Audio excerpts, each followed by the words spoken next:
খোকা ওই মেয়েটার জন্য একটা ছেলে দেখতে বলিলাম তা ছেলি দেখেছি তো ভাই। দেখিস? হ্যাঁ, ছেলি তো খুব সুন্দর ছেলি, যেরকম নাকে মুখি সেইরকম বুকি পিটি। তাই না? হ্যাঁ, ছেলে করে কি? ছেলির মনে করো যে প্লেন হেলিকপ্টার এইসবের ব্যবসা। প্লেনের ব্যবসা? হ্যাঁ। আমার গিরে দিকে থাকে ওর প্লেনের ব্যবসা, আমি বুঝতে পারলাম না। তুমি বুঝতে পারলি না? ছেলির প্লেনের ব্যবসা, ও তো বিভিন্ন মাহফিলি, সবার মাহফিলি, গানের অনুষ্ঠানে এইসব জায়গায় প্লেন বিক্রি করে। আমি যদি সবার মাহফিলি গানের অনুষ্ঠানে প্লেন বেছে, হ্যাঁ, আমি বুঝতে পারছি না। তুমি ভালো করে বলো দিন দেখে। কেন ওই খেলনা ফেলেন ওই বিক্রি করে। খেলনা ফেলে আমি তো সেই আসমানে চলে গেছি। ও না, অত দূর ভাবলে হবে না তো। আচ্ছা ইয়ে হ্যাঁ হুগা, হ্যাঁ, ও আমি রাজি বুঝছো, ছেলে করি কমি খাচ্ছে, একটা ব্যবসা বাণিজ্য, এইটাই মূল। এখন ও নেশা পানি টানি করে না তো? ছেলি? হ্যাঁ? না খোকা, ছেলি তো 5 ওয়াক্ত রোজা থাকে। ও আলহামদুলিল্লাহ, আমার খুব বাঁচাইলি তুমি। ও নেশা পানি করে না মাঝে মধ্যে। হ্যাঁ। ওই মনে করে ইফতারির পরে ওই 2-1টা সিগারেট একটু খায়। ও কি বললে তুমি? এটা সিগারেট খাই? ছেলে সিগারেট খায়? সিগারেট কি সব সময় খায়? উত্তেজিত হচ্ছাও কেন? সিগারেট বাবু কখন খায়?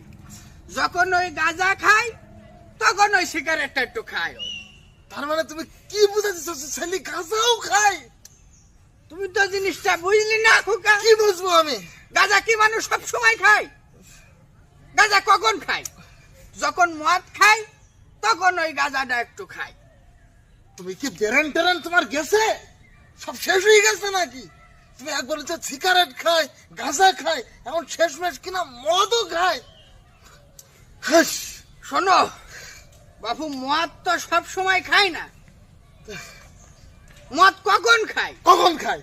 যখন মনের ভিতরে একটু রং লাগে, মহিলা লোক একটু নাচন কতন করে, তখন ওই মদটা একটু খায়। মানে ভাই ছেলে বিলেন আবল তোমার নাচন কতন করে মাঝে মধ্যে। তুমি সেই ছেলে নিতে আমার জাননি? এটা হইলে তুমি বিষয়টা কি? এটা ছেলে কিনা এটা মাইবাসিও করে? তুমি জিনিসটা বুঝলি না খোকা। ও কি মহিলা ছেলে বিলে না সবসময় নাচন কতন করে? মনের মধ্যে রং কখন লাগে? কখন? যখন মানুষ জেলেতে ছাড়া পায় তখন ওই মহিলা লোক একটু নাচন কতন করে। তুমি জেল খাটা সন্ত্রাস নেইছো আমার বাড়ি, তোমার ছাটাই তোমার ঠ্যাং ভাঙি দেবো আমি। আমি ওর মধ্যে নেই। ও যদি জেলের কইছো আমি ওসব ছেলে বিলে আমি নেবো না। শোনো, আমি বললি কথা না হবে না মোটেও। তুমি বুঝতে চাও না। ও কি সবসময় জেলে যায়?